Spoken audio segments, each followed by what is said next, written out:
everyone, so this is the GCMS and this is what the screen should look like. It shouldn't be turned off when you first enter the room, but this is what the screen should look like when you first try and use the instrument. It should say idle and everything should have numbers and stuff.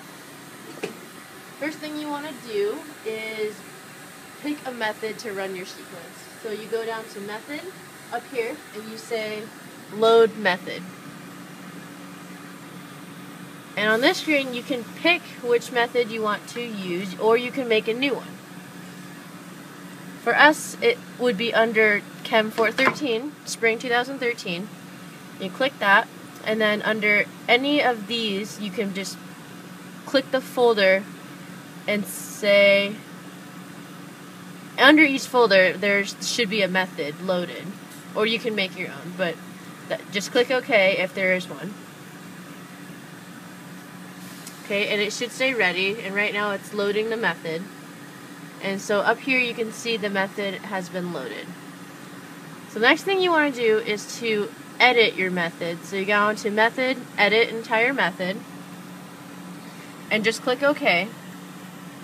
And here you can make a comment for what your method is doing. Otherwise just click OK. And just click OK again. Here you can see what the instrument is doing for everything, such as the incubation temperature, incubation time, syringe temperature, stuff like that, the run time, just to make sure you know you have selected the right method. You press OK.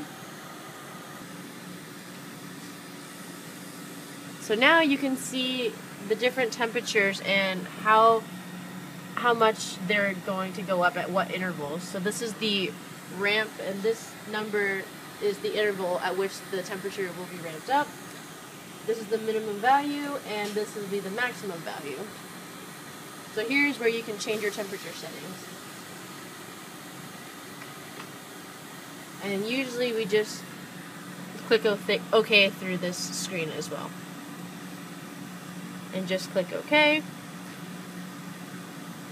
And here you can change the solvent delay, but usually we just leave it at 0. So say OK, and OK, and OK. And just make sure your method is saved at in the same area that you'd want it to be saved in. Usually it's under the same name. So just click OK. Okay. So the next thing you want to do is to edit your sequence. And that means to label which numbers your samples are in according to the number of the tray that they're in. So you go to sequence, and you can either load a previous sequence or you can edit your sequence. And here is the sequence screen. So make sure all of these say sample, or else they're not going to be run. And these are the vial numbers, and the numbers are up on the tray. Usually it will be in tray 2. So you can see that there's numbers corresponding to each vial.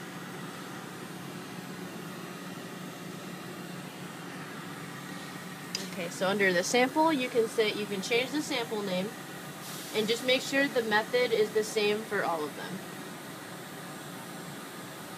And you want the quant report to be default. So after that you click OK. So the other thing you want to do is load the sequence before you edit, if you are starting from a previously saved sequence. Otherwise you can make your new sequence. But if you are going to load a sequence from before, you go to sequence, load sequence, and you want to just pick the one under the Chem 413 folder, and the sequence will be saved under .s. It'll be a folder, not a folder, but it'll be a file saved as .s file. So you click that, and then it's loaded. So the next thing you want to do is make sure that this sequence is what you want it to be. So that's when you go to edit sequence and make sure the tray number and the vial numbers and the names for them are all correct. So from here you just say sequence run sequence, and just make sure everything looks good. It's under the folder that you want it to be. It's saved under the right folder. And if not, you can change it. Otherwise, you say full method and inject anyways, and you say run sequence. And the instrument will make a noise, and the needle will start to move.